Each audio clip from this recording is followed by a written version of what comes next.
as I try to determine whether or not it works. Yeah, it's working. Okay, I guess it just wanted to fuck with me that one time. Mm-hmm. Don't It's because I wasn't there. Yeah, that's exactly why. I didn't have you here, so the stream encoder was like, there aren't enough Polish people here. It's okay, because there is no technical help in vicinity, so I can fuck up as much as I want. Haha. I feel like computers can consciously, like, know when a tech support person is nearby. Dude, you have no idea. Sometimes I just have to... you know the place that I work at, right? I literally walk downstairs to look at the computer and it immediately starts working again.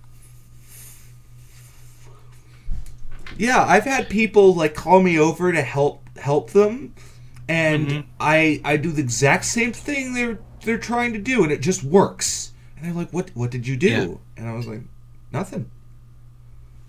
I used it.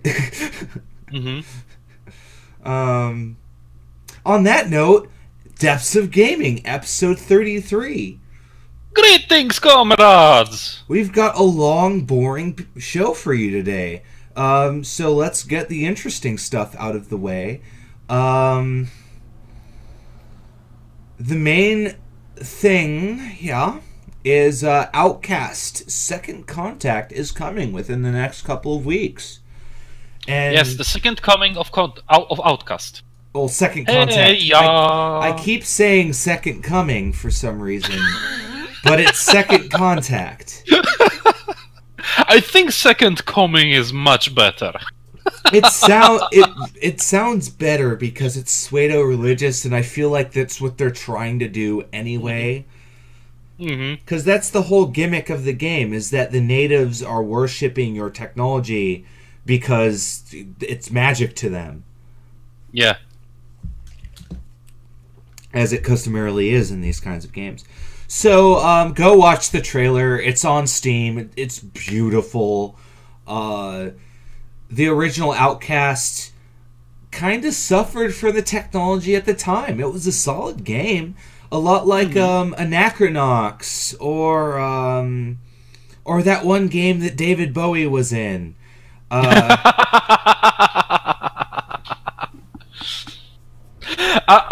love that you say that one game that David Bowie was in, and everybody knows what game it was, but doesn't know the title. Because it was hard to say.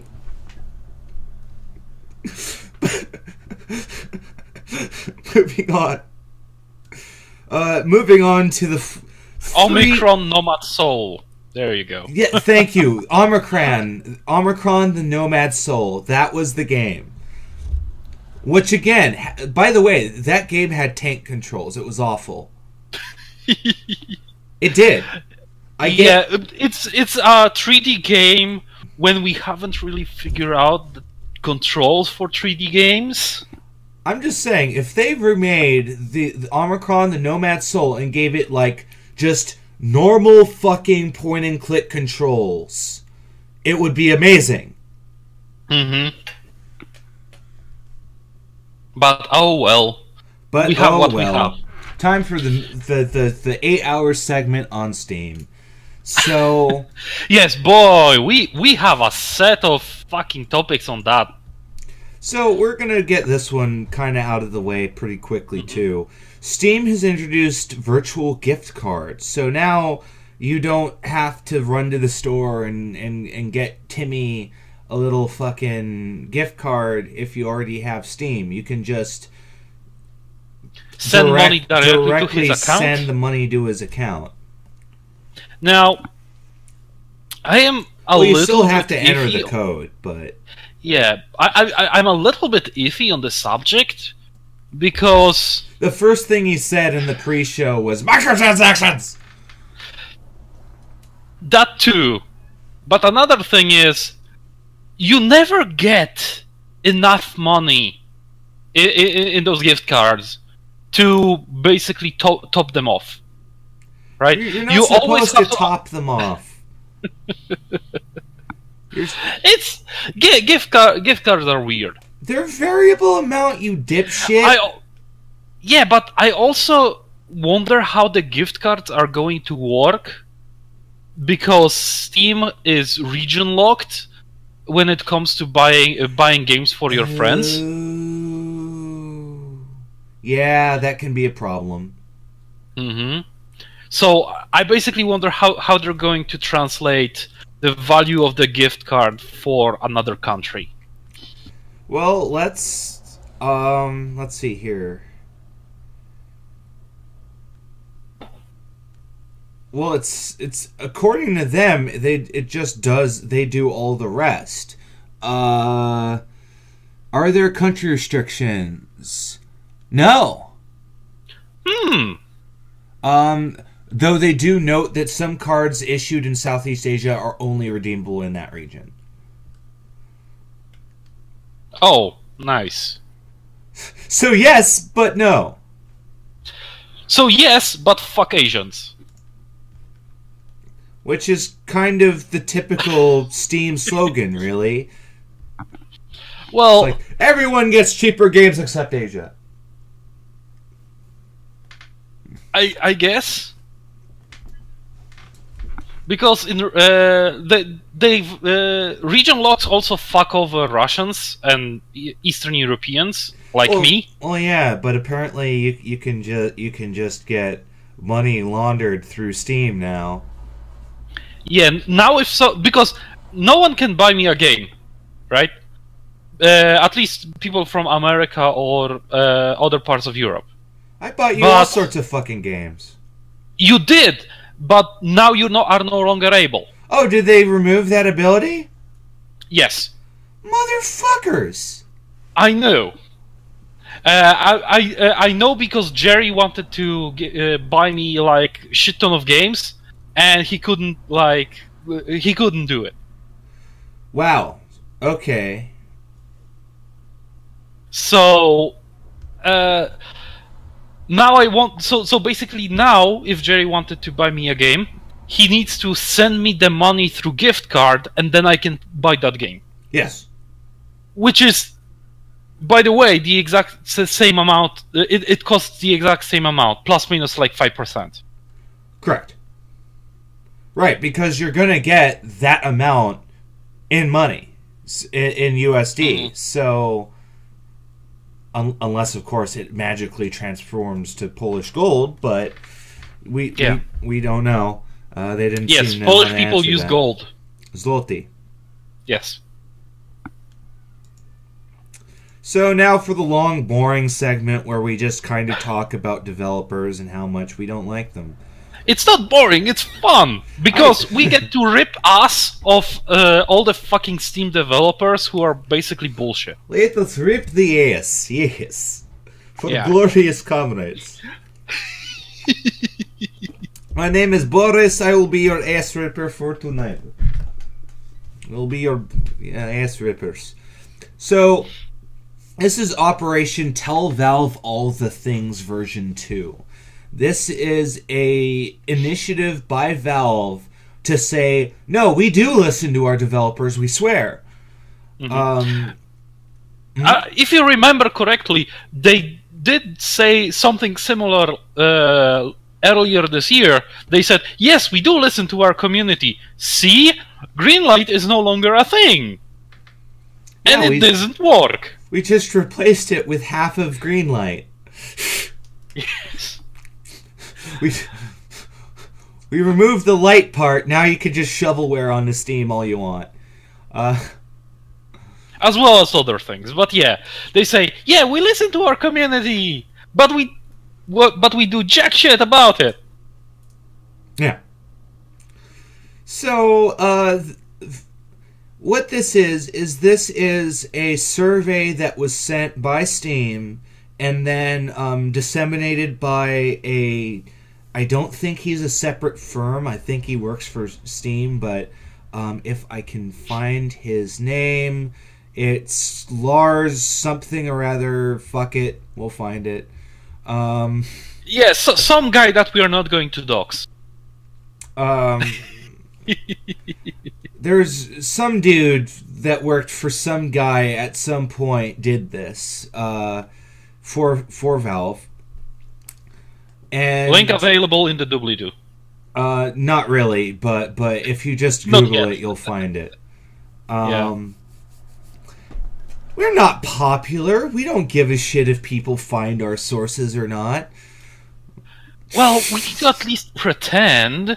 It's when we get popular, then those skills will be necessary. God, you sound just like my mom. Okay, so did you brush your teeth? Shit. Right. So, here are the top 10 the Tauntaun topics. The removability for users to delete developers' comments on their reviews. 82% in favor. Yes, because you as a developer do not have a large enough megaphone. You need to take away the megaphone that everybody else's have, so that you can pump your dick that much more. Yeah, you should have the only saying on Steam if you're a developer, according to them. Mm-hmm. But we're going to elaborate on that. Don't worry. We'll get to that later. These are just the really summarized versions of this. Clarify what a developer needs in order to qualify for various featuring opportunities. 81% that's agree. a good idea. See, that one, perfect sense. Because the long story short on this is that developers don't really have a lot of tools when it comes to having a direct contact with Steam. A lot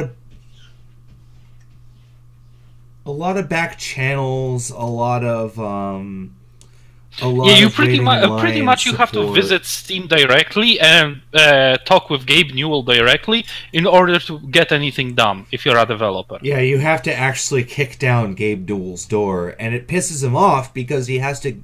At this point, the next office over is just full of doors. I think he has the winged doors from westerns that go into saloons, but they go into his office. Just so that they cannot kick them off. Oh, right. Yeah. He just has the God, I'm not remembering what that's called. It's the Western style winged door. Yeah, like a winged door. Everybody knows what. Yeah. Don't let the door hit you on the way out. So they want tech support to be built into Steam better. They want Steam.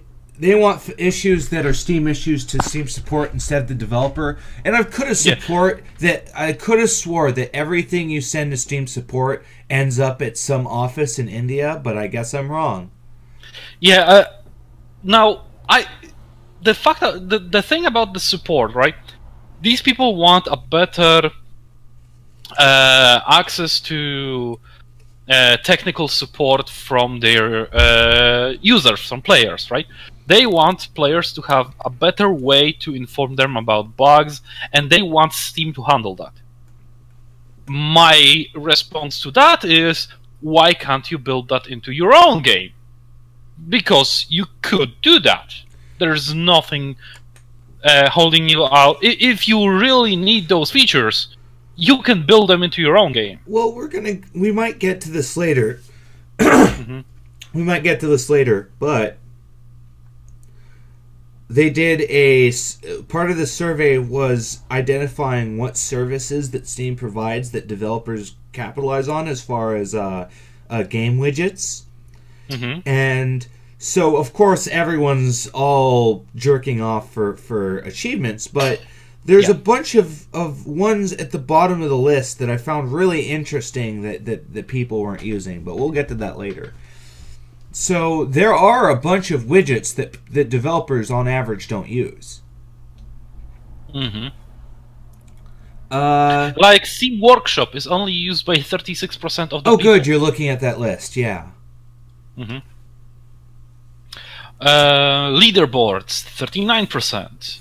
Native Steam controller, 28%. Well, yeah. Well, the reason for that is Steam controller only works on Steam. So they're like, we don't want to limit our game only to Steam. See, no, I don't think so. Steam controller is a generic controller. It can be used as a mouse. Oh, no, I'm being silly. No, God, then what the fuck were they talking about? Never mind, just move on. So yeah, dedicated server app ID. That's interesting. I don't know what the fuck that means, but it's interesting. Yeah, they do not mention what these things do, just that they exist. Yeah, you probably... I would imagine that you would have to be a developer to know what that means. Yeah. I mean, asynchronous game notifications. That's interesting, and it's only used by 2% of the people. No, that sounds really useful. Yeah. Asynchronous game notifications, that sounds like something that contacts the user or something. I don't know. I'm kind of interested in that. We'll Steam find out. Item Store, 4% is on 4% developers use it. Now that one's 100% true because almost no games use that, and because I guess they see it as we don't want to make a monetized form of our game that we don't actually profit off of. Only we are allowed to profit off this game. Pretty much. They want to use Steam as a distribution platform with none of the disadvantages. Yeah. And it's basically seen in the ways that the developers actually voice their grievances, because they want to have all the control, and want to have give no control to the end users. Right. They want to be in complete control of what is happening with their game. Yes, because in their minds, they are the developer. They spent all of this money to make a product. Once you buy that product, end of story. You have nothing to do with us as a company. We have nothing to do with you as a consumer. If you play the game, cool. If you don't, whatever. We have our money. That's all that matters. That is the Ubisoft way. That's the Activision way. And it's EA. It doesn't make any sense anymore because apparently they want fucking microtransactions in every fucking game, which is part of why the goddamn gift cards are so easy to get now, because they want users to have ease of getting money. Because this way, if you are a dad that plays Steam, you can get bugged by your son who's going, hey, I want to buy some stuff on Steam. Can you put some money on my account? And they'll go, okay, son, put some money on your account, buy all your microtransactions, there you go. It's this new form of a storefront, and they seem to not... They want all the advantages of that storefront without the disadvantages of that storefront. And that's actually... that's actually obvious. Yeah, that's basically what human beings would want to do, right? This is a natural behavior. That is, however, what's bad is that it's encouraged by Steam. Yes.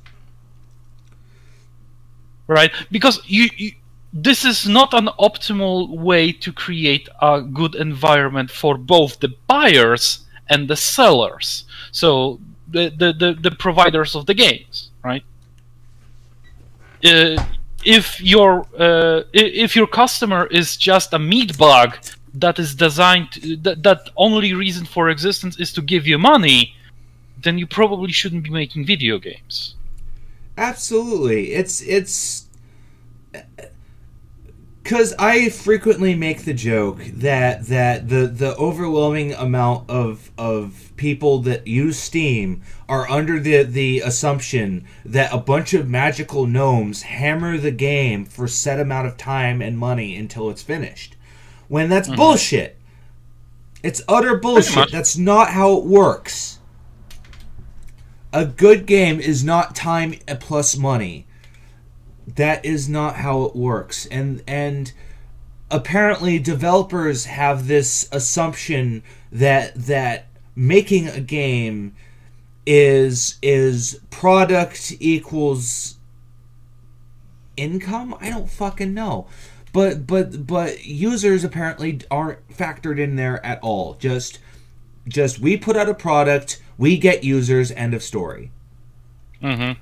So going on with this list, upcoming games list is becoming useless. Damn straight it is. Because now it uses this really strange algorithm that doesn't show you all of the games that you might be interested in. It's weird. Devs should have better tools for info tracking and identifying players who abuse, bot farm. And so, God, this is a very tense subject, because on one hand, I agree.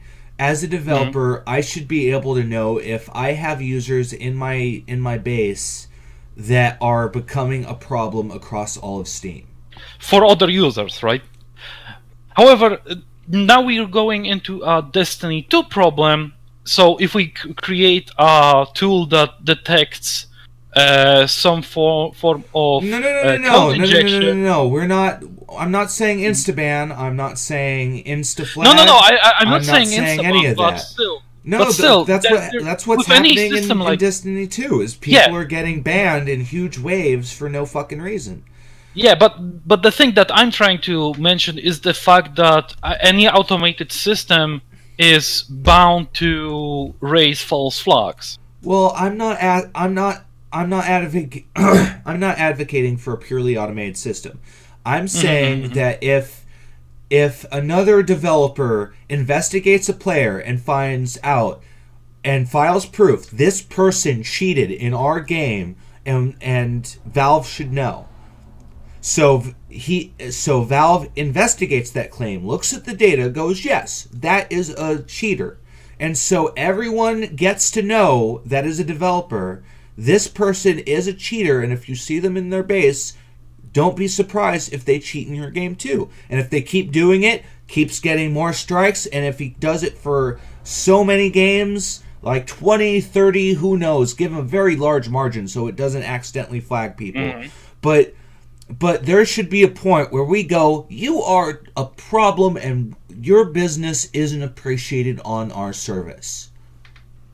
Yeah, like they did with Digital Homicide after they threatened the users, right? They said, oh, your business is not appreciated, fuck off, right? Yeah. The same, if a user fucks with other users and developers, probably the same should apply to them, right? Absolutely, because why I'm saying do not automate this. Do not automate this at all, because this is what are the odds that what are the odds that they're not going to automate this? Well, that's the issue. Steam automated. Yeah. Steam. Not only is Steam itself automated to automate itself in an automated fashion, but it's ridiculous. So that's why I'm legitimately just hoping that Steam doesn't try to band-aid this with an automated system like it does for everything. My money is on that they will. Oh, I know. That's the unfortunate what's going to happen, but I'm just saying is that I would really hope that they don't. Yeah, hope for the best, but be prepared for the worst. Absolutely. So, the last thing before we move on here is devs should be able to send messages to forum users. Yeah, they should. Now we get to the executive summaries, which are just agree, disagree. Most people agree that Valve answers question. Well, half of them actually agree, and majority are neutral. Or no, a third are neutral. I'm sorry. And only less than half of people are sure that Valve is vested in their interests. And and it goes on like that. Half of them are generally they're probably different halves, but half of developers can say for sure that Steam is working on their behalf. And that's kind of a problem. And now we get to the probably the most damning data here. The most entertaining part. So, 85%. Now, that's 40% of people are dead set, extreme far red here.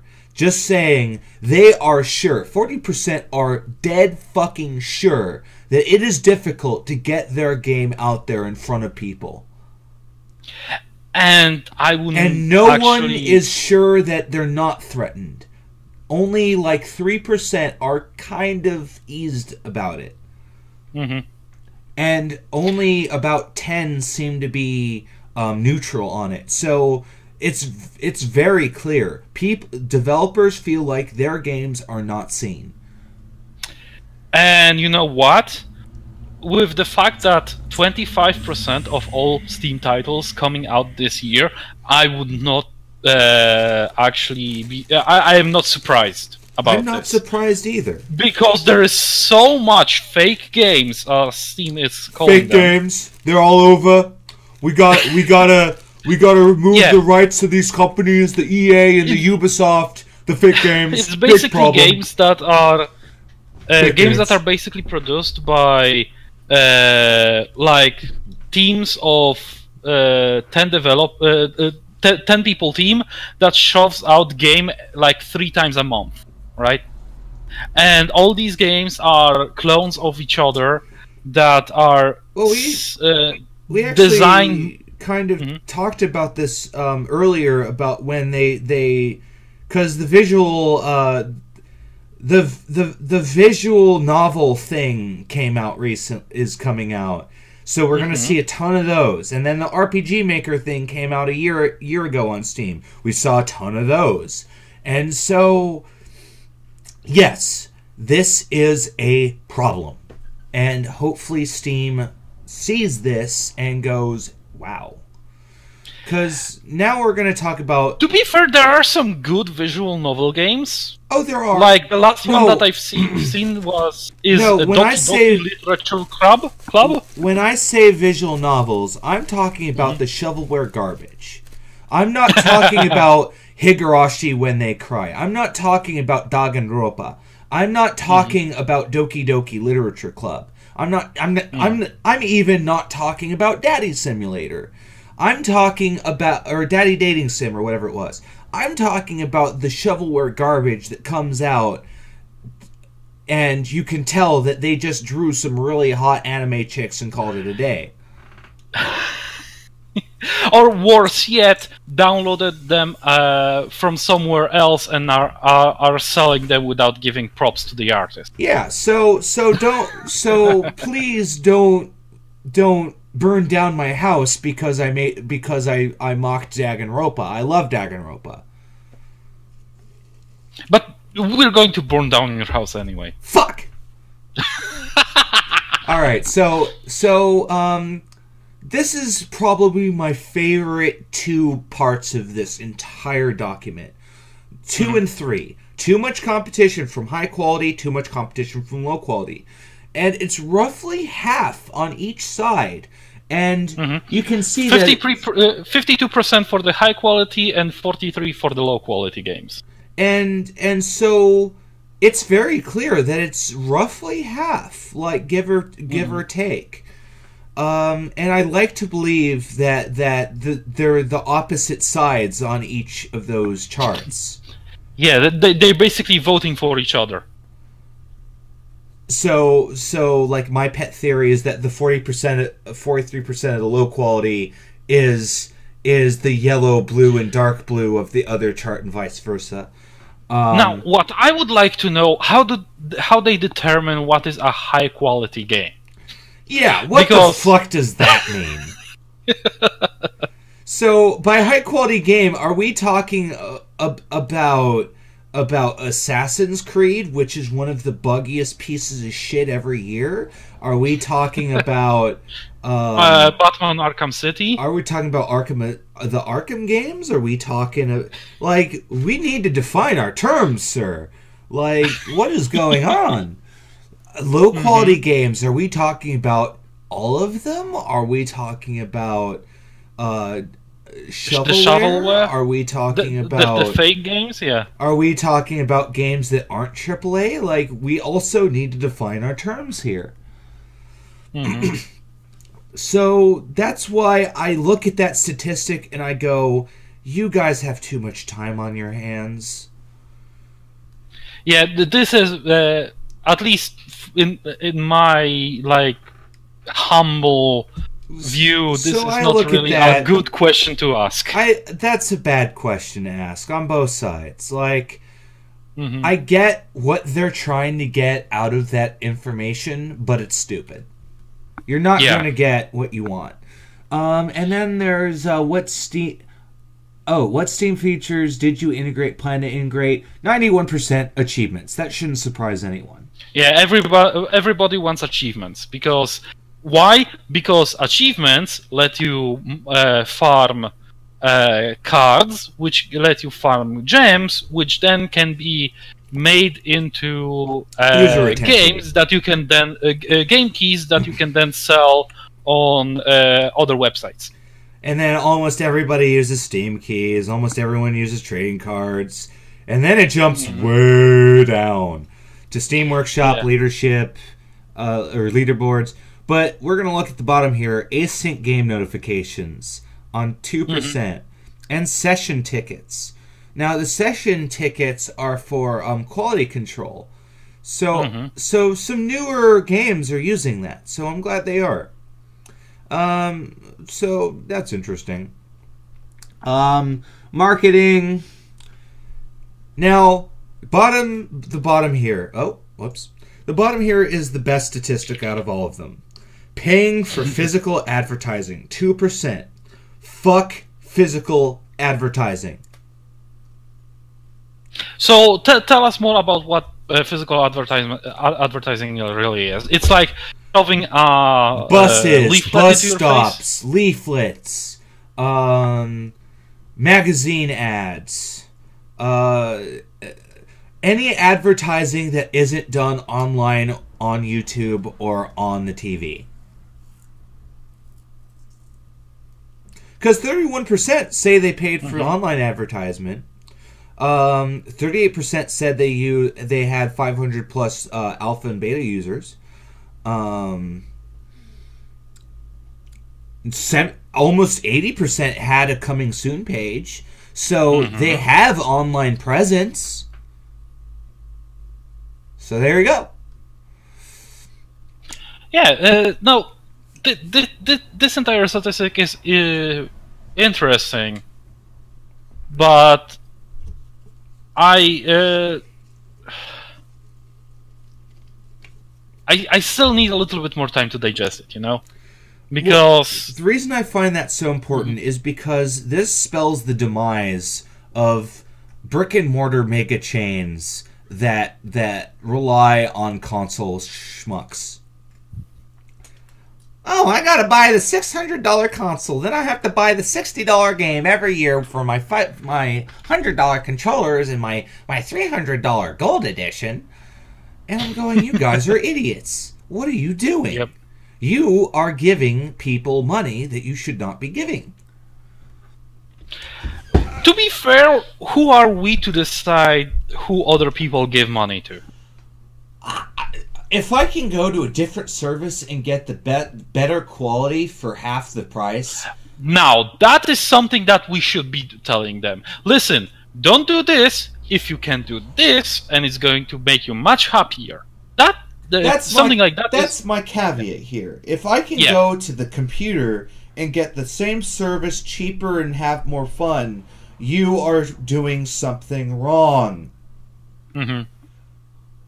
Actually, you're doing something right. You're abusing people for their stupidity. Oh, and I'm okay with abusing people for their stupidity, but on the other hand, that breeds a type of environment in which I'm going to be forced to deal with as a consumer. For example, microtransactions, right? People who use who buy microtransactions, people who buy season passes, people who buy DLCs are idiots, because what they're doing is they're making life much harder. The season pass people that like buy the season pass day one because they're like, I'm gonna get my content. Because those are the people I think are schmucks. Yeah. Because the most recent season pack I bought, and probably the only season pack I bought, was for Civilization 6. And the reason I got it was because I bought the deluxe version for the exact same price as the regular version would be on release, thus just getting the season pack for free, basically. Like, the extra $20 that I spent for the deluxe edition, I have already got back in content. So I'm... Yes. Well, you didn't got it back. This is something you should get by default, in my worldview. Hey, I didn't have to pay full price for no, what you didn't have to pay for, new... you didn't have to pay double price for the normal type of content. Okay. That's how I see it. That's how I see all the season passes and all the bullshit. Okay. Because all that should be included in the game in the first place. So let's try to groove through this. Values. So, speaking about how developers wish that they could just control their community with no questions asked, they want ways to deal, quote, with users. With toxic users, rather. They think that they should increase the overall volume of sustainable middle-class developers somehow. A Steam store. Clarify what's needed for various featuring opportunities. We talked about that. That's useful. Allow developers to target discoverability. I agree with that. Steam community. So we kind of touched on this. Remove the ability for users to delete developer comments. Yes, no, I don't know. Repeat the question. Like, I don't think you have to. I think you should be able to just post on your own forum and pin it like you can already do and say, hey, there are people reviewing our game that make this claim. This is why this claim has no merit to it. Yeah, this is basically what you should do as a developer. You should not answer in that one review, because then all you're really doing is helping one person. Absolutely. Right? And you are a developer. That one person apparently can just delete your comment if you repeat. So one developer later in this report at the end, on page like 70 or something for those paying attention, there's one guy who was going, oh, I wish that we could just the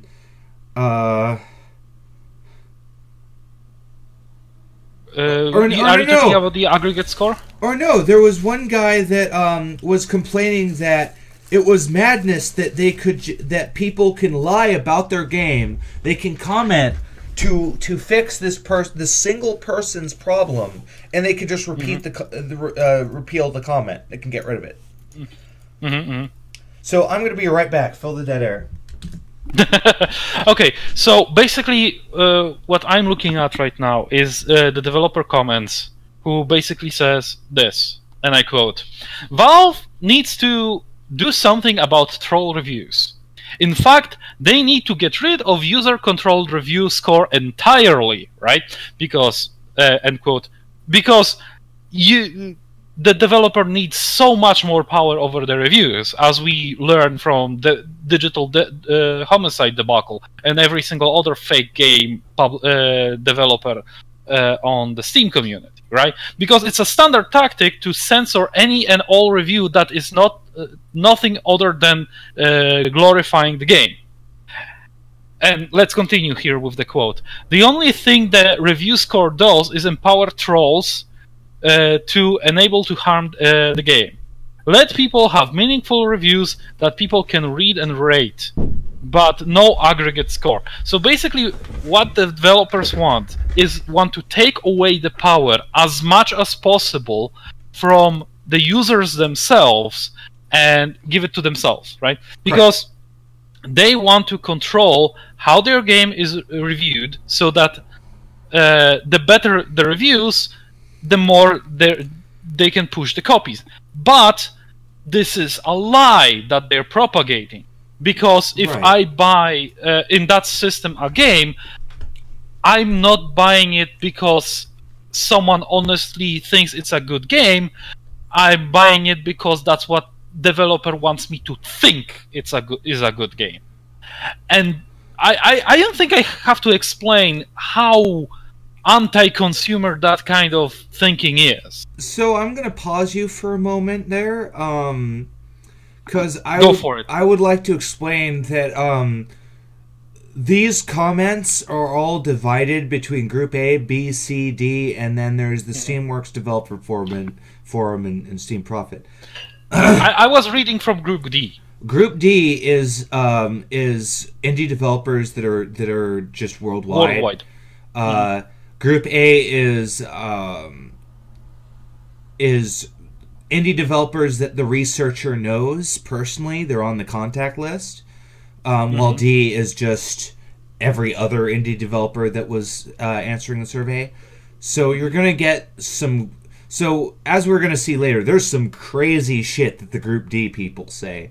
Some stuff is good. Like... since the developers no longer can edit thread titles, we should be able to add tags to them, like solved, bug, Mac, Linux. That's a wonderful idea.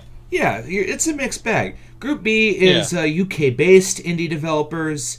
C is Canada-based indie developers.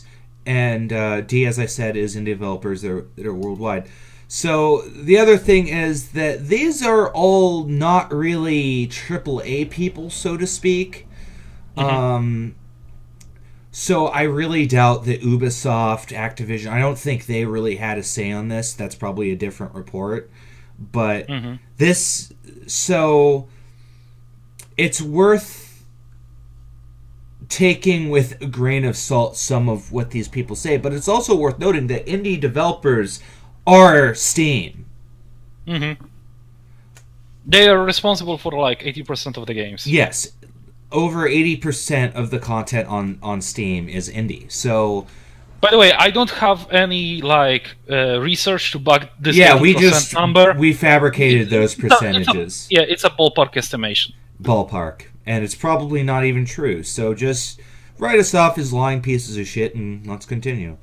Then we're going to just scroll down all of the explaining. And here's the shit that is the most awesome. The charts here. So, as we mentioned, toxic users, they're complaining. So basically, all users that do not rate your game as impeccable. Well, so the word used to be troll. Is we just call them a troll, and all of a sudden they're not really people. But now you can't say troll anymore because it doesn't mean anything. So now we call them toxic because that's even worse. They're toxic. They hurt the community. I have umbrage with the way that media at large uses the word troll, because what it's meant to symbolize is a person that gives you just enough rope to hang yourself, and not someone who actively tries to do something illegal, like tell you to kill yourself flat out, right? The trolls are supposed to subvert you in a very intelligent way. Yes, that's what troll originally meant. Yes, but then media latched onto that word and said that it's all the shitty people that are on the internet. Yes, just anyone who you disagree with is a troll. Period. Yes. And that's a very us versus them mentality that just doesn't make sense on the internet, because it's more intricate than that. So they're basically complaining, there are people that just go on to harass and troll people every day and there are no consequences. Well, do your job.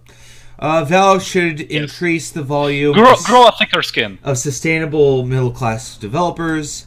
Create a report that shows how many teams are making over $1 million a year. It doesn't need to... Oh, so they're not actually asking for... See, how does that make sense? Valve, you should make more sustainable middle-class developers. What? How does Steam and Valve have control over that? Oh, God. That makes no fucking sense. The fact that 144 companies said yes to this boggles my mind. Because they're basically saying, Steam, you have to make us more money. Yeah, I would also like to have more money. Can I have more money? Can you give me more money? Because I would like to. I can only imagine Gabe Newell just kind of leaning back with his tented fingers, going, "Okay, make a better product." Yeah. I don't think even Gabe Newell needs to say that. You just have to be a competent human being, and there you go. You immediately. Lord Gavin has decreed it, so it shall be. So I am in awe of some of those notions here. I know it's beautiful. The upcoming's game list is becoming useless. That's true. 160 out of them agreed. 11 were like, "You're full of shit. We get all of the feet." Those are probably the shovelware people that are like, "What are you talking about? We're always on the upcoming games list." That's the problem. That's the problem. Visibility on Steam should not be dominated by popularity.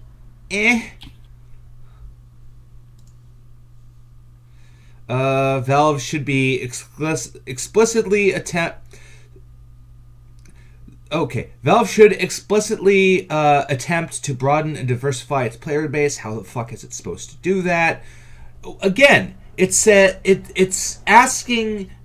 asking Valve to do their job. Because they're saying right now, women-friendly games and family-friendly games in particular are underrepresented on Steam. Well, why don't you make more of those games? Yeah. Make good games. Make good games make them with passion. Do you know Make them because you want to make games, not because you want to make money. Daddy Simulator was a fucking joke, and it got mainstream appeal just because it was women-friendly. It was multiple viewpoint friendly. It's not just me action hero, me kill Nazis. There was thinking to it. It was a fun game. It was an okay game. Make good game, make money. Make good game, make money. Hours played is not a measure of quality. Oh boy. So this is the famous Tim Schafer argument, where someone gave him shit for the just infinitesimally small amount of gameplay that Brutal Legend had. It had, if you played as fast as you can, you could beat it in 2 hours. And if you tried to collect everything, of course, it would take longer. But the entire game, on average, took 4 hours to beat. And so everyone was like, why did Brutal Legend have almost no content to it? And it was like, oh, people always expect so much content. Why? People should just be glad the game came out. I'm like, that's why you are not a mainstream game developer anymore, Tim.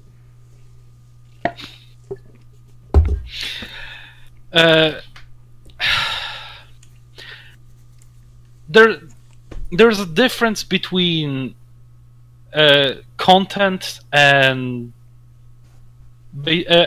quality of the game, right?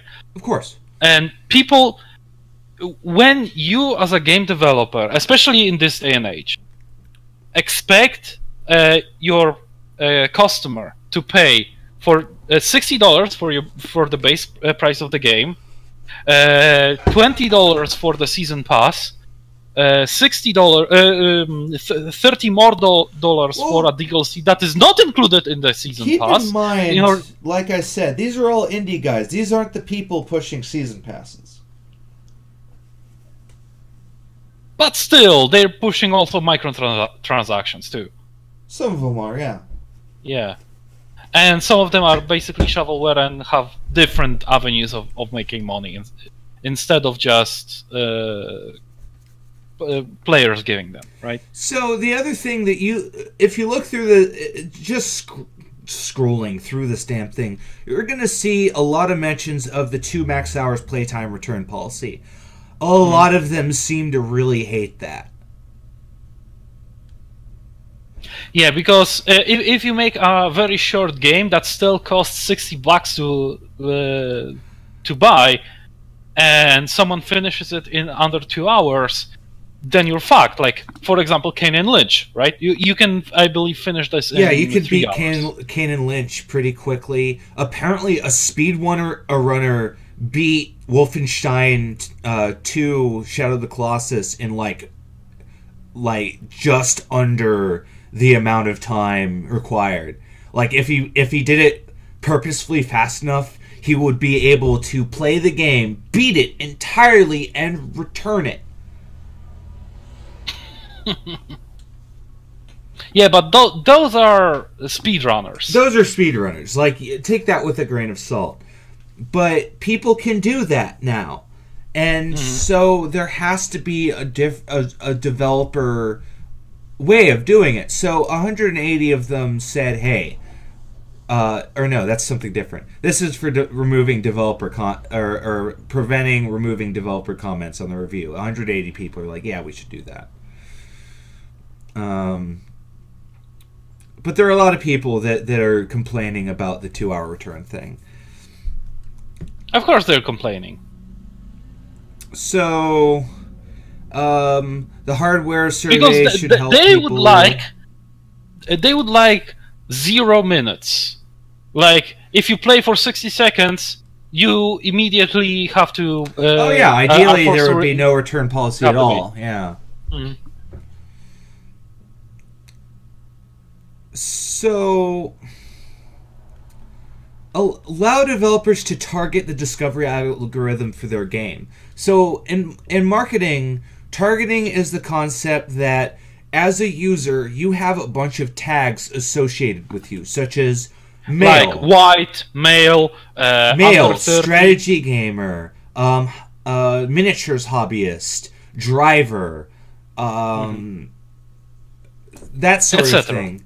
And so, so as a company, we should be able to say this game appeals to these tags. Mm-hmm. And this is how marketing works. So the fact that this isn't in the discovery algorithm is kind of weird. Which is strange because I'm buying games on Steam, right? Those games have certain tags, and based on those tags, the Steam is shoving games in my face. Well, here's the funny thing. On my front page, right? The only reason that works is it says you have played so-and-so hours of a indie strategy simulation survival game. Mm-hmm. It's not saying... the example, they actually plug Starship Theory in this, which is kind of amazing. Based on the store page, I think I would enjoy it based on the fact that I have enjoyed FTL with 13 hours played. According to the algorithm, it says, because I played a game, Indie Strategy Survival, this is why it would show up. However, ideally, the reason it would show up is because I played a game that met a lot of the tags that FTL has. Mm-hmm. So, people are just asking for more storefront tools, better scale scheduling interface. Right now it's a mess, I guess. They're asking to be able to do it on a single screen. Developers are asking for an optional advertisement of estimated playing time on the store page. So That way, if you have an intentionally short game, you can say, hey, my game has like an hour content. Which means that the 2-hour mark is not fair for me. I would like it to be reduced. Well, that would be right? probably tied in with that system, yes. Mm-hmm. If your game just has an hour of content, then obviously you will want it set so if you play like minimum 30 minutes, suddenly you can't turn it in anymore. Mm-hmm. God, they want a pre-early access. On YouTube there's a channel called the Door Monster or something like that, and they have it's a comedy channel, and they have a skit about Steam Yellow Light. It's basically a person has an idea and puts it on a Steam Yellow Light. People can donate money to it, and then in hopes that sometimes in the future the developer will learn how to code and make the game. So here's an interesting one. The improved demo visibility and deployment. Demos should be handled like unlock trials on consoles. They're the full game build, but at some point a flag says demo, and your game can react to it. Send you the buy full version page, and once the flag says full version, you can proceed. So, no. I think that's a bad idea. Because at that point, you're just selling demos. Yeah. Plus, there's the fact that once you play 30 minutes of a game these days, you have played the entire game. If you play 30 minutes of the game, then what? Then you've usually played the entire game. I guess that depends on the game, but it's true, kind of. Especially if it comes to the AAA titles, like Call of Medal of the Duty, or something like that. Show a side-by-side list of positive and negative reviews of something somebody's asked for, and then there's a bunch of issues with net negative resentment of things that the developers just on average didn't give shit about. So they definitely don't want to get rid of the percent approval rating. They don't want to get rid of the color coding. Apparently 100 developers do not allow devs to opt out of reviews altogether. Well, there's 20 shovelware developers who are like, please do. We want to be able to just put our shovelware on Steam and never get in trouble for it.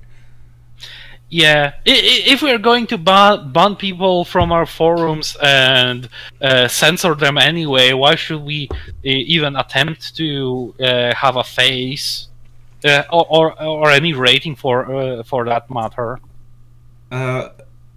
And we're gonna pretty quickly wrap this up. Allow developers to share their Steam sales data. They should be able to. And then on the next one, they say provide an easy way to dump sales stats. God damn, why isn't that already a feature? A lot of these are features that I would have thought they already fucking had. Provide devs with traffic breakdown per region. 124 out of 141 responded yes. Yeah, so now let's not shit on these devs all the time, because there are good ideas here. No. I'm saying this is stuff that Steam should have already included. Yeah, yes, I agree. But there are some ideas here that devs are saying that are complete and utter shit. Yeah, yeah, I will agree with that 110%. There is both crap and good shit in here. And that's kind of the point of a poll, is you're going to get the outliers, you're going to get the crazies, you're also going to get the average. And the average is what's important. Yeah. For all of the stuff that we generally don't agree with didn't poll very well. So that's good. Yeah. So traffic breakdown per region, metrics, provide adoption data, tools for beta testers, add Google AdWords tracking. This is all stuff I agree with, really. How about this? Team, Gabe, if you ever see this video, which I doubt, but if you ever see this, how about this? How about you give us, as users, ability to filter the games based on the developer, use logic in the filtering, so allow us to use words like and, or, XOR, or others like that. Allow us to bunch up all those filters in brackets so that we have even more ability to filter, and allow us to export that filters out and share those filters in between us. Oh, so that way, you're going to find this interesting. The respondents in each surveyed group. 72 were Group A, 77 were Steamworks. So that's the majority of the survey. Only 7 developers in both B and C, and D is 40. So that just makes that makes the written responses even more interesting. And I want more filtering options. Yeah, continue. And so the majority, like 39 of these respondents have only one game on Steam, and then the other half has either more than one, and then there's 15 that have less than one. Which is to say, they either have 0 or soon. Apparently, one developer decided to answer the survey despite having no fucking games on Steam. Yeah. I guess. I believe he's on page 24. Where is he? Ah, there he is. As a dev who is planning to launch their game but hasn't launched yet... Oh, you found him. Yeah. Yeah. Well, he might want to be one of the soon people. Yeah. I'm shocked that some of these things aren't features, I guess. I didn't realize they were missing. For example, allowing the devs to PM users from their forums, preventing malign users from maligned. Users from deleting developers' comments. The lack of these features has me very concerned. Yeah, and that's a guy I think he's one of those 15 that we just discussed that doesn't yet have a game on Steam, and that's big. That's really big. I feel those people, I kind of really care about what they think, because those are the people that hopefully want to adopt onto Steam and start getting their games out there. And if they could go to the Polish developer, the GOG.com. Or they can go to GOG. And we're not gonna read through all of these opinions, because you should do that on your own time. There's a lot of it, as you can see. We're actually going to end this segment. But by all accounts, go and make your own opinions. These are our opinions. Yeah. Go make your own. Please find that. Just Google that report. It's Operation Tell Valve All the Things. Find it, read it. Interesting, very interesting. Draw your own conclusions. I highly recommend it. I had a lot of fun looking through it. Hopefully you will as well. Because there's a lot of data in there that's very interesting. So, on to answers that nobody wanted. What should I have my shopkeepers sell? I'm creating a campaign for my friends and I'm DMing. I was just wondering what kind of items shops should have. I've got the weapons and magic items and stuff, but what about other useful stuff like rope or food? And, there are things like markets. Well, you could have, for mundane items, you can have your players go there. This really does. it both does and does not change with editions. Mm-hmm. Because, say you're in 4th edition, where shops just, for some reason, have every item in the game, and if you just give them a shit ton of gold, they will give you whatever item you want. Yeah, in our games, it's more like you're going to town to buy shit, not to actual stores. But that's besides the point. Well, yeah, you're supposed to... Because shops are interesting, because you're supposed to be able to get whatever common goods you can in towns if you look hard enough. I mean, that's just kind of how it works. Is that they're common goods, they're available. It's magic items that are going to be rare and you're not going to see very often. Yeah. If you want to buy something that is rare, that is magical, you want to tell your players, nah, we don't have something like that. Even if they do have money for it.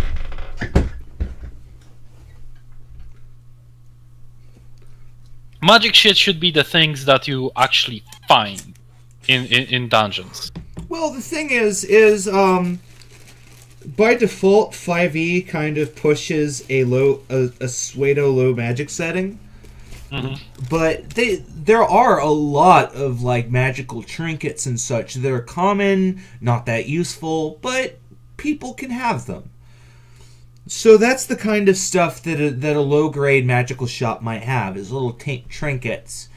Not and if they're a relatively high value shop, they'll have good stuff like a bag of holding or a handy haversack. Mm-hmm. Stuff that adventurers and people around the town could theoretically use. Or, for instance, you'll find a jeweler, and that he'll have some magic rings, possibly. That sort of thing. Magic rings are, in 4th edition at least, extremely expensive. Well, yeah, that's because you can wear a bunch of them. They made it so you're only able to use so many constant magical items at once in 5. Mm-hmm. So you can no longer do that thing where you are wearing a armor set that is made of 20 different kinds of magical armor, which you could do in every other edition. You know what? I want someone to make a chainmail armor out of magic rings.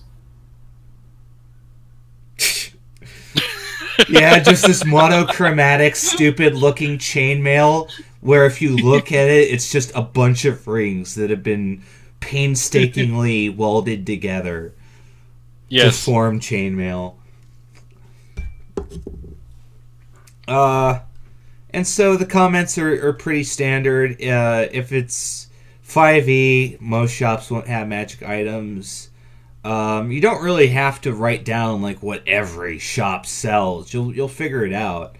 Ye old Walmart. Yeah, you can. What you can do is you can just roll for it. Yeah. If they want something magical, then if you roll a 20, then yeah, they have it. If you roll anything else, no, they don't. Well, there you go. The other thing you can do is roll the shop like you would treasure in the DMG, and if you roll it like treasure, then you get to pretty much dictate what level of rarity that shop has, and what items of that rarity they'll have. So you have a little more control that way. And plus, you're not actually giving them the items; you're just giving them the opportunity to buy the items. And on top of that, give them like 5 or 6 potions they probably sell. Yeah, usually healing potions are must for adventurers. Yeah. And they're fucking expensive as shit in this edition. Yep. Get a healer! Well, sometimes your healer is knocked out. Sometimes he's the first person knocked out. What do you mean I'm not a fighter? But these are zombies. I am supposed to kill them. My sheet says I hit undead harder. Yeah, but they hit you hard too. I fire my arrows at the dread gazebo. Oh, the gazebo, yes. Okay, that is the show. Peace. Thank you all for participating over our rants. We ranted about video game publishers. Yay! Developers. Yay!